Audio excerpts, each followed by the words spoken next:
Konsumisyon ba ang paghahanda ng pagkaing may nutrisyon? Hatid ng Food and Nutrition Research Institute ang solusyon. Menu ni Mommy.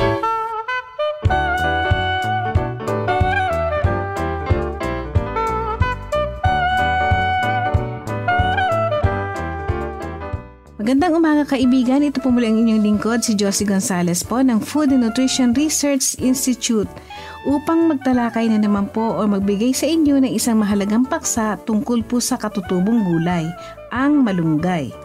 Ang malunggay na mas kilala sa kanyang scientificong pangalan na Moringa oleifera ay tinatawag din na horseradish.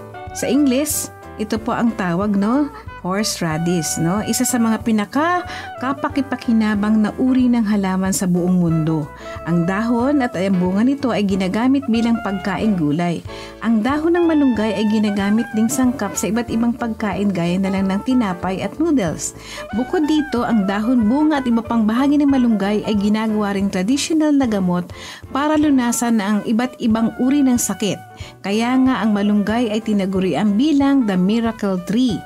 Bilang pagkain, ang malunggay ay mayaman sa mga sustansya gaya ng protina, vitamin A at mineral. Ang protina ay kailangan din sa paglaki at sa pagpasaayos ng nasirang kalamnan ng ating mga himaymay. Sa mga vitamins naman, ang malunggay ay sagana sa vitamin A, B complex at vitamin C. Ang vitamin A ay kailangan para sa maayos na paglaki ng mga bata, sa malinaw na paningin at makinis na kutis. Ang B complex naman ay nakakatulong din para sa masaganang pagkain or maganang pagkain para maiwasan din ang beriberi. Samantalang ang vitamin C naman ay nagpapalakas ng resistensya ng katawan laban sa infection at mga karaniwang sakit tulad na lang ng ubot-sipon.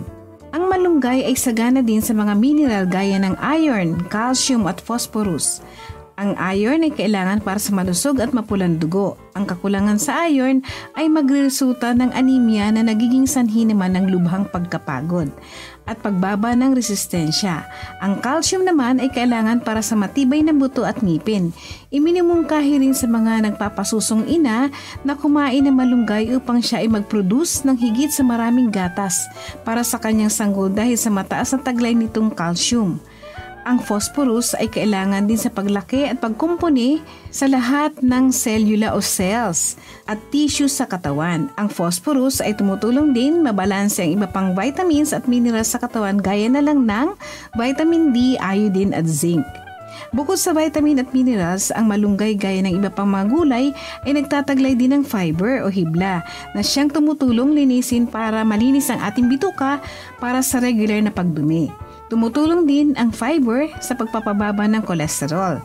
Mas nakakabusog din ang mga pagkaing mayaman sa fiber. Kaya nga kahit marami ang kaining gulay, hindi ito mabilis makadagdag sa timbang.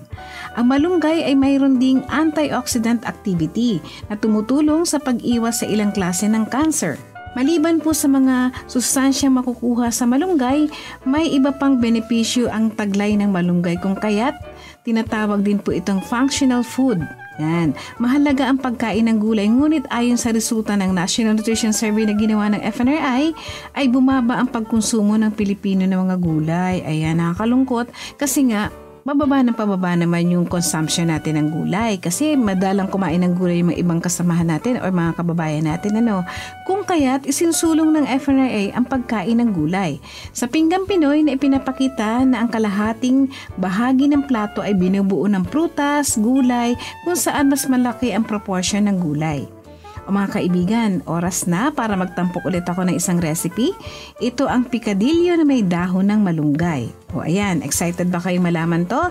So ang mga sangkap natin, 2 kutsara ng mantika, 1 kutsaritang bawang na pinitpit, 2 kutsaritang sibuyas na hiniwa, kalahating tasang kamatis na hiniwa, 1 tasa naman ng giniling na karne, mapababoy ito o mapabaka, pwede yan.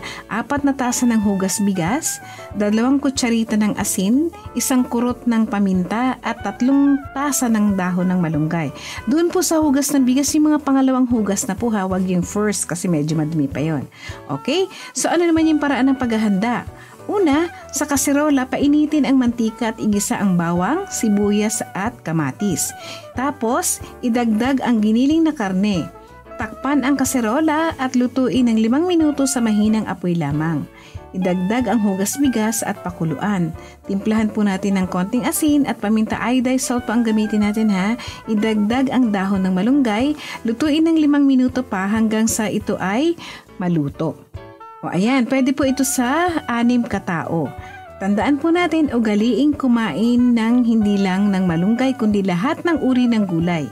Ang mga gulay kasama ang mga prutas ay may glow foods na sagana po sa mga vitamins, minerals at fiber para sa pagsasaayos ng gawain ng ating katawan o yung tinatawag na bodily processes. O ayan mga kaibigan, sana po marami kayong natutunan sa akin. Maraming salamat po sa pakikinig hanggang sa muli.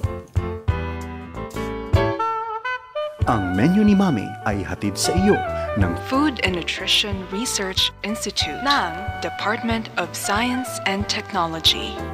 Para sa mga lutuin at pagkain puno ng nutrisyon, humingi ng recipe sa FNRI DOST, General Santos Avenue, Bicutan, Taguig City o tumawag sa bilang 02-837-2071, Local 2287 o mag-email sa mvc@fnri.dost.gov.ph. Menu ni Mommy.